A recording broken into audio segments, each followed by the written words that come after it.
الحمد لله رب العالمين والصلاة والسلام على سيد المرسلين وعلى آله وأصحابه أجمعين أما بعد قال الله تعالى أعوذ بالله من الشيطان الرجيم بسم الله الرحمن الرحيم وقضى ربك ألا تعبدوا إلا إياه وبالوالدين إحسانا صدر انجمن حکم صاحبان مشرکوں مربی اساتذہ اکرام اور میرے ہمسفر ساتھیوں، آج کی اس سالانہ انجمن میں میری تقریر کا عنوان ہے حقوق والدین۔ اسلامی بھائیوں، کیا آپ بتلا سکتے ہیں اللہ تعالیٰ کے بعد دنیا کی وہ ایسی کون سی ہستی ہے جس کے احسانات ہم پر سب سے زیادہ ہیں؟ جی ہاں، وہ ہمارے والدین ہیں جس کے احسانات ہم پر اس قدر ہے کہ ہم ان کے احسانات کا بدلہ کبھی نہیں چکا سکتے۔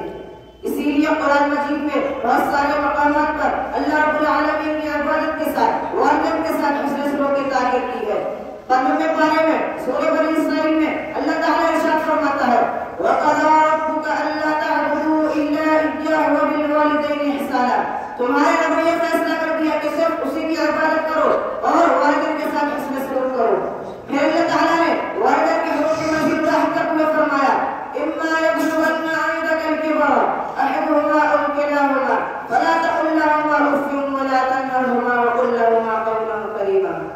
اگر والدین میں سے ایک یا دونوں بڑھاپے کو پہنچ جائے تو ان کو اف تک نہ کہو، ان سے نرمی کے ساتھ بات کرو، ان کے لیے رحمت و شفقت کے بازو پھیلا دو اور یہ دعا کرتے رہو رب ارحمہما کما ربیانی صغیرا، اے میرے رب ان دونوں نے بچپن میں مجھے پالا، تو ان پر رحم فرما۔ اسلامی بھائیوں، والدین کا مقام مرتبہ ہمارے شریعت اسلامیہ میں بہت زبردست بتلایا گیا ہے۔ ایک حدیث میں رسول اکرم صلی اللہ علیہ وسلم نے والد کی ناراضگی کو اللہ کی ناراضگی قرار دیا ہے۔ ایک مرتبہ رسول اکرم صلی اللہ علیہ وسلم سے کسی نے پوچھا اے اللہ کے رسول میرے اچھے سلوک کا سب سے زیادہ حقدار کون ہے؟ تو آپ صلی اللہ علیہ وسلم نے فرمایا تمہاری ماں۔ اس نے پھر پوچھا اس کے بعد کون؟ تو آپ صلی اللہ علیہ وسلم نے فرمایا تمہاری ماں۔ اس نے پھر سوال کیا اس کے بعد کون؟ تو آپ نے فرمایا تمہاری ماں۔ اس نے چوتھی مرتبہ پوچھا اس کے بعد کون؟ تو آپ نے فرمایا تمہارے والد۔ ایک حدیث میں رسول اکرم صلی اللہ علیہ وسلم نے فرمایا کہ جنت اللہ کے قدموں کے پاس ہے۔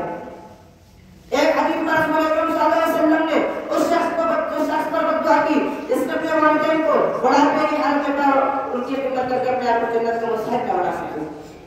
غور کیجیے میرے بھائیوں، ان تمام حدیث یہ بتاتا ہے کہ والدین کی خدمت کرنا، ان کی اطاعت و فرمانبرداری کرنا اور ان کے ساتھ نرمی و شفقت کی گفتگو کرنا، خاص طور سے جب وہ بڑھاپے کی عمر میں پہنچے تو ان کی زیادہ سے خدمت کرنا ایک مسلمان اولاد کی ذمہ داری ہے۔